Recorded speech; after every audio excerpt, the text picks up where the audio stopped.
Assalamualaikum everyone, this is me Ali Mir and you are watching Consult, Decide and Buy Properties YouTube channel। उम्मीद है कि आप सब खैरियत से होंगे। राइट नाउ मैं CDB Properties के हेड ऑफिस में मौजूद हूं और इस वक्त मेरे साथ मौजूद हैं CDB Properties के चीफ ऑपरेटिंग ऑफिसर मिस्टर मुजाहिद नसीर साहब। इस वीलॉग में हम आपके साथ शेयर करने वाले हैं कि राइवन रोड पर आपको मल्टीपल हाउसिंग सोसाइटीज़ मिलती हैं, लेकिन जब बात आती है लिविंग स्टैंडर्ड की, फैसिलिटीज़, एमिनिटीज़ की या फिर इंफ्रास्ट्रक्चर की, तो बैरिया ऑर्चर्ड को बहुत ज़्यादा तरजीह मिलती है। वैसे तो बैरिया ऑर्चर्ड के 4 फेजेस हैं, लेकिन जब बैरिया ऑर्चर्ड फेज़ 4 की बात की जाती है तो पिछले कुछ अरसे में स्ट्रक्चरल डेवलपमेंट की वजह से बैरिया ऑर्चर्ड फेज़ 4 ने इन्वेस्टर्स और एंड यूजर्स की नज़र में बहुत ज़्यादा जगह बनाई है। और इस वीलॉग में स्पेसिफिकली हम शेयर करने वाले हैं कि बैरिया ऑर्चर्ड फेज़ 4 में इन्वेस्टमेंट के एतबार से क्या ये आइडियल टाइम है, वेट करना चाहिए, अगर किसी तरह के रिस्क इन्वॉल्व हैं तो वो भी इस वीलॉग में आपके साथ शेयर किए जाएं, और अगर रिटर्न एक्सपेक्टेड है तो वो भी आपके साथ शेयर किए जाएं। सो मुजाहिद साहब, मेरा पहला क्वेश्चन आपसे ये है कि इन स्लो मार्केट कंडीशंस में जब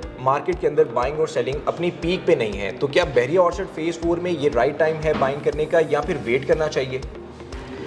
जी अली मीर, सबसे पहले तो आपका बहुत शुक्रिया, आपने मौका दिया बैरिया ऑर्चर्ड फेज़ 4 पे एनालिसिस के लिए। कोशिश करेंगे कि अपनी जो ऑडियंस हैं इनको करंट मार्केट में जितने भी रिस्क इन्वॉल्व हैं उनका एक बेहतर तज्जिया, बेहतर एनालिसिस जो है वो दे सकें। आपका जो क्वेश्चन है regarding current slow market, definitely जब स्लो मार्केट होती है और मार्केट में बाइंग सेलिंग उस तरह से नहीं चल रही होती, तो ना सिर्फ बैरिया ऑर्चर्ड या बैरिया ऑर्चर्ड फेज़ 4, किसी भी तरह की प्रॉपर्टी हो, वहाँ पे सब जो मैक्सिमम इन्वेस्टर्स हैं, क्लाइंट्स हैं, इवन के एंड यूज़र्स हैं, कुछ पैनिक की सिचुएशन में होते हैं कि इस वक्त सब बाइंग नहीं कर रहे, तो शायद ये बाइंग का बेहतर टाइम नहीं है। एक और चीज़ उनके माइंड में होती है कि आज जिस प्राइस पे वो बाइंग करेंगे, कल को वो प्रॉपर्टी उससे मज़ीद नीचे प्राइस पर ना चली जाए। बैरिया ऑर्चर्ड फेज़ 4 के हवाले से मैं बताना चाहूँगा कि बैरिया ऑर्चर्ड फेज़ 4 में बाइंग के लिए ये इस वक्त आइडियल टाइम है। नो डाउट के पिछले कुछ अरसे में जो मार्केट कंडीशंस रही हैं, जो मुल्की हालात रहे हैं, जो इलेक्शंस के इशूज़ रहे हैं, गवर्नमेंट पॉलिसीज़ जो हैं वो बिल्कुल तवातुर से नहीं चल सकी, उस वजह से किसी हद तक जो हमारे इन्वेस्टर्स हैं उनका पैनिक होना समझ में आता है। लेकिन मैं थोड़ा सा यहाँ पे एक चीज़ गाइड करना चाहूँगा कि जो वाइज इन्वेस्टर्स होते हैं, जो मार्केट कंडीशंस को कई सालों से, डिकेड्स से समझते चले आ रहे होते हैं, उनको इस वक्त इस चीज़ में बड़ा क्लियर होना चाहिए कि बैरिया ऑर्चर्ड फेज़ 4 में बाइंग का ये बड़ा बेहतरीन टाइम है। जब आपको स्लो मार्केट कंडीशंस में बाइंग का मौका मिलता है तो आप ये चीज़ ज़हन में रखें, जिस रेट पर, जिस प्राइस पर आप बाइंग कर रहे होते हैं वो एक लोएस्ट साइड होती है, वो मिनिमम साइड होती है, क्योंकि चलती हुई मार्केट में, तेज़ चलती हुई मार्केट में जहाँ पे मैक्सिमम बायर्स मौजूद हैं, सेलर्स मौजूद नहीं हैं और लोग अपनी प्रॉपर्टीज़ को होल्ड करना चाह रहे होते हैं, उस टाइम पर जब आप सेम प्रॉपर्टीज़ बाय करते हैं तो ये बड़ी हायर प्राइस पर मिलती हैं। तो जो आपको इस मार्केट के मुताबिक ये रिस्क है, देखिए नॉर्मल सी कंडीशन है, आपको आउट ऑफ द बॉक्स सोचना पड़ता है, आपको कुछ डिफरेंट करना पड़ता है। मैं ये नहीं कह रहा कि आप अपने हार्डली अर्न इनकम या फंड्स जो हैं वो बिल्कुल सोचे समझे बगैर इन्वेस्ट कर दें, लेकिन बैरिया ऑर्चर्ड फेज़ 4 एक इस तरह का इंफ्रास्ट्रक्चर है कि इस तरह की रोड पे आ रहा है जहाँ पे सराउंडिंग में सोसाइटीज़ तो गिनने को बहुत ज़्यादा मौजूद हैं, लेकिन अगर मैं सिर्फ एक सोसाइटी से इसका कंपैरिजन करूँ जो कि लेक सिटी है, जिसका इंफ्रास्ट्रक्चर बहुत खूबसूरत और बहुत ज़बरदस्त है, लेकिन आप लेक सिटी में भी इस वक्त के रेट देखें, इस वक्त करंट मार्केट की प्राइसेस देखें और उनका एनालिसिस, उनका तज्जिया अब बैरिया ऑर्चर्ड फेज़ 4 के साथ करें। मतलब बैरिया ऑर्चर्ड फेज़ 4 में आज भी आपको 10 मरले का प्लॉट जो है वो 55 लाख के 60 लाख से मिलना स्टार्ट हो जाता है, ऑन ग्राउंड डेवलप्ड पोजेशन वाला प्लॉट। लेक सिटी की बात की जाए तो 2.25 करोड़ तक भी आपको 10 मरले का प्लॉट जो है वो मिलता है। इसी तरह से 1 कनाल की बात करें तो आपको 1.5 करोड़ में भी 1 कनाल का प्लॉट बैरिया ऑर्चर्ड फेज़ 4 में मिलना शुरू हो जाता है। जबकि यही 1 कनाल जब आप लेक सिटी में देखते हैं तो ये 4.5 करोड़ तक भी इसकी प्राइसेस जाती हैं। पॉइंट सिर्फ इतना सा है कि लेक सिटी की मेन एंट्रेंस देखें और आप बैरिया ऑर्चर्ड फेज़ 4 की मेन एंट्रेंस देखें। लेक सिटी में नंबर ऑफ शॉपिंग मॉल्स देखें और बैरिया ऑर्चर्ड फेज़ 4 में नंबर ऑफ शॉपिंग मॉल्स देखें और उनकी लोकेशन देखें, बैरिया ऑर्चर्ड फेज़ 4 का फ्रंट देखें। लेक सिटी किसी तरह से भी कम सोसाइटी नहीं है, लेक सिटी की अपनी खसूसियात है, रिंग रोड से ज़्यादा करीब तरीन आ रही है, अच्छा इंफ्रास्ट्रक्चर है, अच्छे ब्रांड्स मौजूद हैं। लेकिन बैरिया ऑर्चर्ड फेज़ 4 आने वाले टाइम में अगर मैक्सिमम सोसाइटीज़ को बीट करेगा तो इसमें कोई शक वाली बात नहीं होनी चाहिए। तो इस लो मार्केट में बैरिया ऑर्चर्ड फेज़ 4 जैसे एक अच्छे बड़े डेवलप्ड फेज़ में इन्वेस्टमेंट करना मेरे ख्याल से रिस्क नहीं है,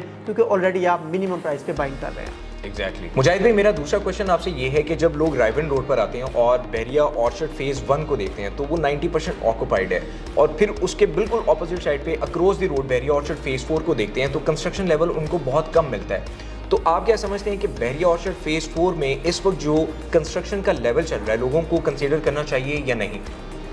जी बिल्कुल, मैं आपको बता देता हूँ, जो फेज़ 1 का आपने जिक्र किया, डेफिनेटली फेज़ 1 जो है वो हाईली ऑक्यूपाइड एरिया है और इसमें कोई शक वाली बात नहीं है। जब भी कोई हमारे क्लाइंट्स विज़िट के लिए आते हैं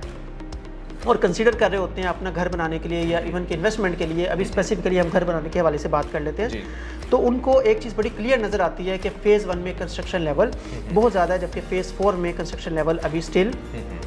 ऑन गोइंग है, वहाँ पे डेवलपमेंट चल रही है। एक चीज़ मैं यहाँ पे क्लियर करना चाहूँगा कि फ़ेज़ 4 का जो इंफ्रास्ट्रक्चर है वो फ़ेज़ 1 तो क्या ड्राइव इन रोड पे आने वाली जितनी सोसाइटीज़ हैं उनसे बहुत ज़्यादा बेहतरीन है। किसी भी फेज़ के बिल्कुल स्टार्ट में बिल्कुल फ्रंट पे आपको 6 के करीब अच्छे बड़े शॉपिंग मॉल्स मिल रहे हों और उसके अलावा सब की पैरेलल कंस्ट्रक्शन चल रही हो। नो डाउट फ़ेज़ 4 फ़ेज़ 1 की तरह अभी रेडी नहीं है, लेकिन जो इंफ्रास्ट्रक्चर चल रहा है और उस इंफ्रास्ट्रक्चर ऑन गोइंग इंफ्रास्ट्रक्चर की वजह से जो प्राइसेस इस वक्त आपको 5 मरला 10 मरला या 1 कनाल के प्लॉट्स की मिल जाती हैं, आपको वक्ती तौर पे बिल्कुल ये चीज़ राइट है कि जिसको फौरी घर बनाना और फौरी फैसिलिटीज़ चाहिए वो फ़ेज़ 1 को कंसीडर करेगा, वो फ़ेज़ 1 की हाई प्राइसेस पे भी बाइंग करेगा और वहाँ पे मतलब वो अपना घर बनाएगा। लेकिन एक चीज़ मैं आपको क्लियर करना चाहूँगा कि जब आप घर बना रहे होते हैं, घर बार बार ना बनाए जाते हैं ना चेंज किए जाते हैं और कोशिश होती है कि एक ही दफ़ा एक ज़बरदस्त लोकेलिटी पे बेहतरीन घर बनाया जाए। फ़ेज़ 4 को इस वक्त जो लोग घर बनाने के लिए कंसीडर करते हैं या वहाँ पे अपनी कंस्ट्रक्शन करते हैं, उनको इस चीज़ का आइडिया होना चाहिए कि जिस लेवल के शॉपिंग मॉल्स आ रहे हैं,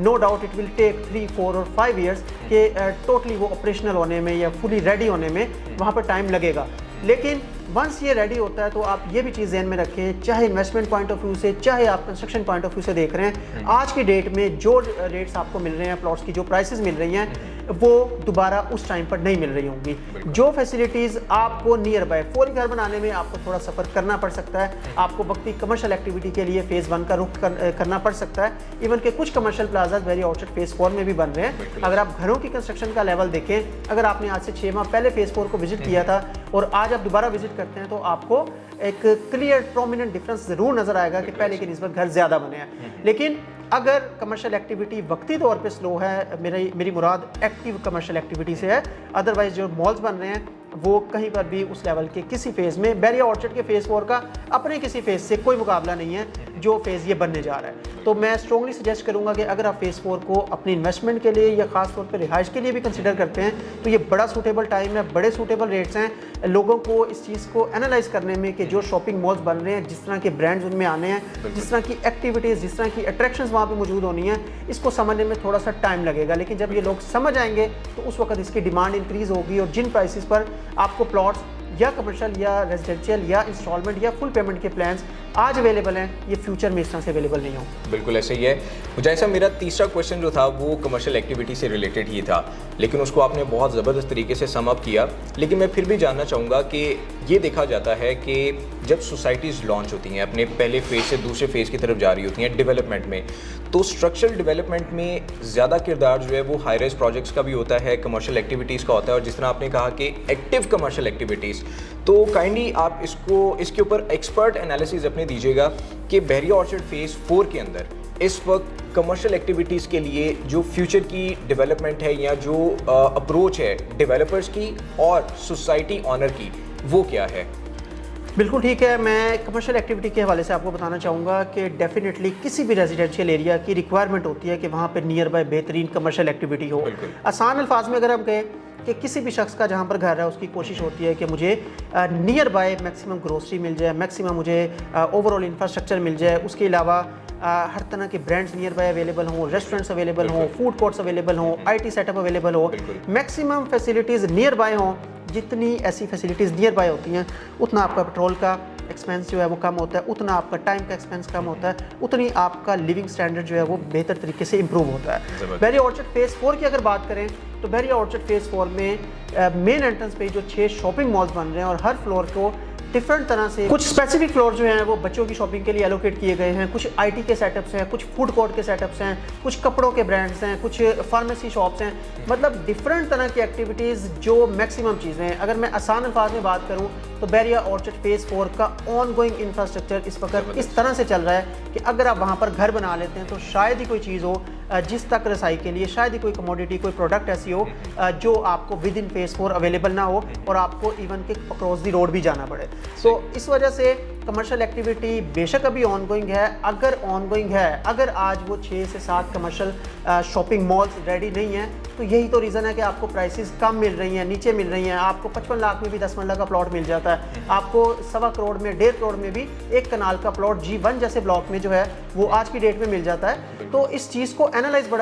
करना बहुत ज़रूरी है कि इन्वेस्टमेंट्स प्रॉपर्टी में जिस तरह की भी हो उनको टाइम दिया जाना चाहिए। अगर आप कहें कि आज मैं इन्वेस्ट करूं और 3 माह के बाद मेरी अमाउंट डबल हो जाए, तो वो ना तो इन्वेस्टमेंट है, ना वो प्रॉपर्टी इन्वेस्टमेंट वाला सबर है। आपको टाइम देना पड़ेगा, आपको ये ट्रस्ट होना चाहिए कि आप या मैं अगर वहाँ पर एक प्लॉट बाय कर रहे हैं 5 मरला का, 10 मरला का या 1 कनाल का, जिन्होंने ना सिर्फ वहाँ पे प्लॉट्स बाय किए बल्कि उनके ऊपर पूरी तरह से कंस्ट्रक्शन एक्टिविटी जो है उसको बड़ी तेज़ी से शुरू किया हुआ है, तो अगर आप उनके रिस्क का एनालिसिस करें तो क्या उन डेवलपर्स को आइडिया नहीं है कि फ्यूचर में ये शॉपिंग मॉल्स कैसे चलेंगे, उनके अपार्टमेंट्स जो हैं वो कैसे रेंट आउट होंगे, उनकी कॉस्ट या उनके इन्वेस्टर कैसे फैसिलिटेट होंगे। अगर आप उनके रिस्क को देखें तो हमारा रिस्क एक शॉप, एक अपार्टमेंट या एक प्लॉट का या एक खरीदे हुए घर का, जो भी हम इन्वेस्टमेंट वेरी ऑर्चर्ड फेज 4 में बहुत ज़्यादा वैरायटी मौजूद है, तो हमारा रिस्क उनके रिस्क के मुकाबले में बहुत कम है। तो जिस लेवल की कमर्शियल एक्टिविटी है आज वो रेडी नहीं है, आने वाले वक्त में जब वो रेडी होगी तो आप लेक सिटी की प्राइसेस को भूल जाएंगे जो प्राइसेस वेरी ऑर्चर्ड फेज 4 में ये बड़ा फ्यूचरिस्टिक जो है ना वो कमर्शियल एक्टिविटीज़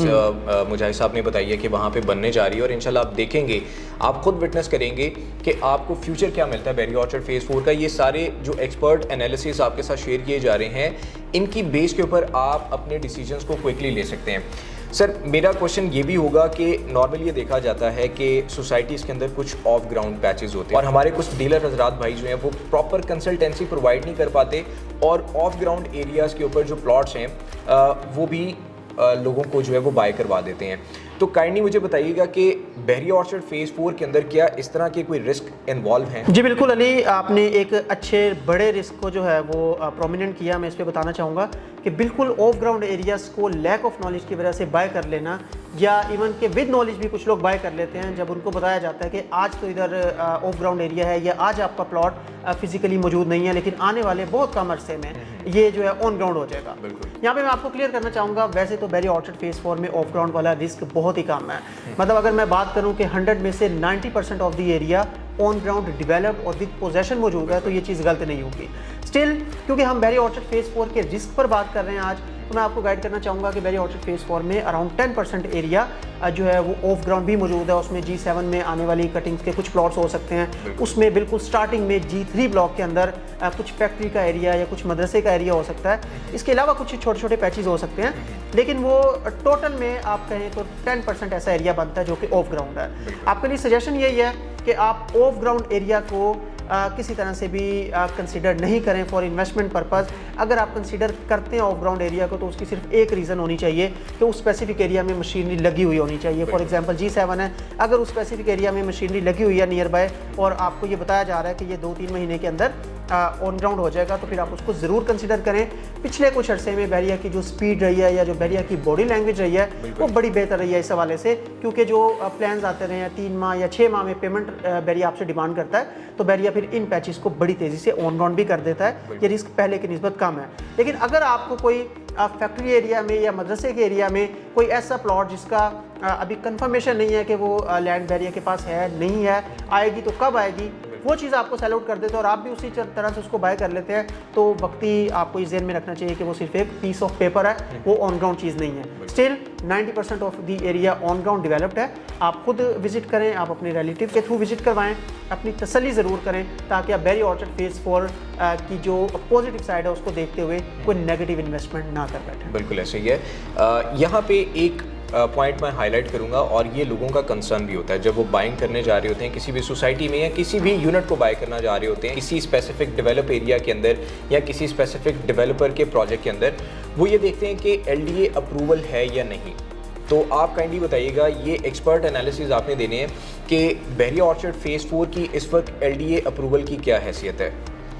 जी बिल्कुल, मैं आपको बता देता हूँ। आपको आइडिया होगा कि कुछ इस तरह के टैक्सेस होते हैं जो बहरिया में या डिफरेंट सोसाइटीज़ में सिर्फ LDA अप्रूव एरिया पर ही इंप्लीमेंट हो रहे होते हैं। CBT और स्टैम्प ड्यूटी एक स्पेसिफिकली इस टाइप का टैक्स है, जो जहाँ पे भी लग रहा होता है, नॉर्मल अंडरस्टैंडिंग यही होती है कि वो एरिया LDA अप्रूव्ड हो चुका है। पिछले कुछ अरसे में हमारे चैनल से भी वीडियोस मौजूद हैं, डिफरेंट चैनल से भी इस पर बात की और ये चीज़ क्लियर की गई कि CBTO स्टैम्प ड्यूटी बहरिया ऑर्चर्ड फेज़ 4 के NDCs पर या बहरिया की तरफ से वो आना शुरू हो गई है और ये टैक्सेस डायरेक्टली गवर्नमेंट को ही जा रहे होते हैं। रिसीव तो बहरिया के एंड पे हो रहे होते हैं, लेकिन ये डायरेक्टली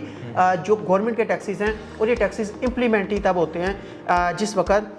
उस स्पेसिफिक एरिया को LDA अप्रूव करवाया जाता है। बहरिया ऑर्चर्ड फेज़ 4 के हवाले से बात करूंगा कि अगर हम भी कहते हैं कि ये LDA अप्रूव्ड है तो हम सिर्फ इस बेस पर कह सकते हैं, ना तो हम बहरिया हैं ना तो हम LDA हैं, हम सिर्फ इन टैक्सेस की बेस पर बात कर सकते हैं। अगर आप कहें कि बहरिया की तरफ से ऐसी कोई कंफर्मेशन आई है या LDA की तरफ से ऐसी कोई कंफर्मेशन मौजूद है तो स्टिल वो वेटिंग में है, लेकिन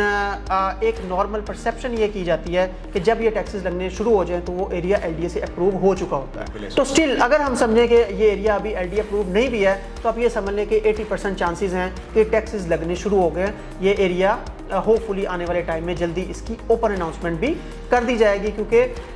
ये एरिया में टैक्सेस जब लगने शुरू हो गए तो नॉर्मल अंडरस्टैंडिंग जो पहले चली आ रही थी वो तो यही थी कि CBTO स्टैम्प ड्यूटी का एडिशन होना उस एरिया के LDA अप्रूव्ड होने की नॉर्मल कंडीशंस में गारंटी बन जाता है। बिल्कुल ऐसे ही है। सो व्यूअर्स, ये थे एक्सपर्ट एनालिसिस जो आपके साथ इस व्लॉग में शेयर किए। ये डिटेल वीडियो थी, लेकिन उम्मीद है कि आपको ये बहुत ज़्यादा हेल्प करेगी बहरिया ऑर्चर्ड फेज़ 4 में किसी भी तरह का बाइंग डिसीजन लेने के लिए। मुजाहिद भाई, मेरा लास्ट क्वेश्चन ये होगा और ये स्पेसिफिकली मेरे क्लाइंट्स के लिए है, हमारे देखने वालों के लिए है, न्यू सब्सक्राइबर्स के लिए है कि बहरिया ऑर्चर्ड फेज़ 4 इन्वेस्टमेंट के एतबार से क्या राइट ऑप्शन है या नहीं? बिल्कुल। क्लोजिंग में मैं आपको बताना चाहूँगा कि डेफिनेटली बहरिया ऑर्चर्ड फेज़ 4 राइट का वर्ड भी छोटा रह जाता है जब बहरिया ऑर्चर्ड फेज़ 4 की बात आती है। एक आउटस्टैंडिंग इन्वेस्टमेंट ऑप्शन है, इसको कंसिडर किया जाना चाहिए। इसमें आप ये समझ लें कि वैरायटी ऑफ इन्वेस्टमेंट्स मौजूद हैं। इसमें आपको कमर्शियल मिलते हैं, आपको रेजिडेंशियल प्लॉट्स मिलते हैं, आपको अपार्टमेंट्स मिलते हैं, आपको फुल पेमेंट प्लान्स मिलते हैं, आपको इंस्टॉलमेंट प्लान्स मिलते हैं, आपको शॉर्ट रन लॉन्ग रन हर तरह की इन्वेस्टमेंट्स मिलती हैं। लेकिन आपको करना यह है कि आपको राइट कंसल्टेंट का इंतखाब करना है। आपको लॉन्ग रन चलने वाले और आपकी इन्वेस्टमेंट्स को मैनेज करने वाले लोगों को समझना है, ताकि पहले दिन से वो आपको प्रॉपर गाइड करें कि आप जो इन्वेस्टमेंट करने जा रहे हैं उसकी होल्डिंग पावर क्या है, कितना रिस्क इन्वॉल्व है, कितना रिटर्न इन्वॉल्व है। सिर्फ रिटर्न और प्रॉफिट और एक्सपेक्टेड पॉजिटिविटी बताकर चीज़ सेल आउट करने वालों से थोड़ा सा आपको ये क्वेश्चंस भी करने हैं कि रिस्क इन्वॉल्व तो होते हैं, कोई भी इन्वेस्टमेंट रिस्क फ्री नहीं होती, रिस्क मौजूद होते हैं, लेकिन वो रिस्क कम या ज़्यादा हो सकता है। बहरिया ऑर्चर्ड फेज़ 4 की बात करूँ तो आई स्ट्रांगली सजेस्ट कि आप बहरिया ऑर्चर्ड फेज़ 4 में इन्वेस्टमेंट ज़रूर करें। बिल्कुल, बहुत शुक्रिया मुजाहिद साहब, आपने अपने एक्सपर्ट एनालिसिस इस व्लॉग के थ्रू हमारे तमाम देखने वालों को, हमारे सुनने वालों को पहुंचाए और उम्मीद करता हूं कि आपको ये वीडियो बहुत पसंद आई होगी। अगर आपका बहरिया ऑर्चर्ड फेज़ 4 से रिलेटेड कोई भी कंसर्न है, कुछ जानना चाह रहे हैं इस वीडियो के बावजूद, तो आप हमें रब्ता कर सकते हैं। स्क्रीन पे आपको हमारे नंबर अपीयर हो रहे हैं। किसी भी तरह की आपने इन्वेस्टमेंट करनी है या फिर आपने बाइंग या सेलिंग करनी है बहरिया ऑर्चर्ड फेज़ 4 में, तो आप हमें रब्ता करें। व्हाट्सएप पे, कॉल पे 24/7 हम अवेलेबल हैं, हमारी पूरी टीम अवेलेबल है। नेक्स्ट वीडियो में इंशाल्लाह न्यू डिटेल्स के साथ और न्यू अट्रैक्टिव डील्स के साथ और कुछ न्यूट्रल एनालिसिस के साथ हम आपकी खिदमत में दोबारा हाजिर होंगे। तब तक के लिए हमें दीजिएगा इजाज़त। टेक केयर, अल्लाह हाफिज़। अल्लाह हाफिज़।